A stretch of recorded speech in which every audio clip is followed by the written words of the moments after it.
America কখনো কখনো ভারতীয় নীতিকে প্রভাবিত করে এবং কখনো কখনো ভারত আমেরিকান নীতিকে প্রভাবিত করে। বাংলাদেশে একটি প্রচলিত বিশ্বাস রয়েছে যে দিল্লির স্বার্থের লেন্সে ঢাকার অবস্থানকে বিবেচনা করে ওয়াশিংটন।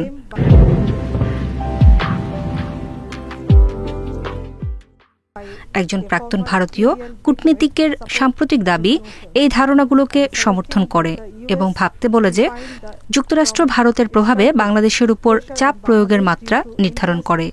এই বিষয়ে আপনার দৃষ্টিভঙ্গি কি? আমেরিকা বাংলাদেশে তার স্বার্থকে আমেরিকার স্বার্থের লেন্স দিয়েই দেখে। আমরা এটাকে চীনের স্বার্থ বা ভারতের স্বার্থ বা রাশিয়ার স্বার্থের লেন্স দিয়ে দেখি না। আমাদের এখানে গুরুত্বপূর্ণ স্বার্থ রয়েছে এবং আমরা আমাদের বাংলাদেশি বন্ধুদের সাথে সরাসরি আলোচনা করেছি। আমি মনে করি সেগুলো ফলপ্রসূ এবং দরকারি আলোচনা। এখন আমি বলবো এটা সত্য যে আমেরিকা এবং ভারত কথা বলছে। আমরা সবসময় কথা বলছি এবং আমরা এই অঞ্চলে শ্রীলঙ্কায়, মালদ্বীপে, নেপালে এবং কখনো কখনো বাংলাদেশে ঘটে যাওয়া জিনিসগুলো নিয়ে আলোচনা করছি।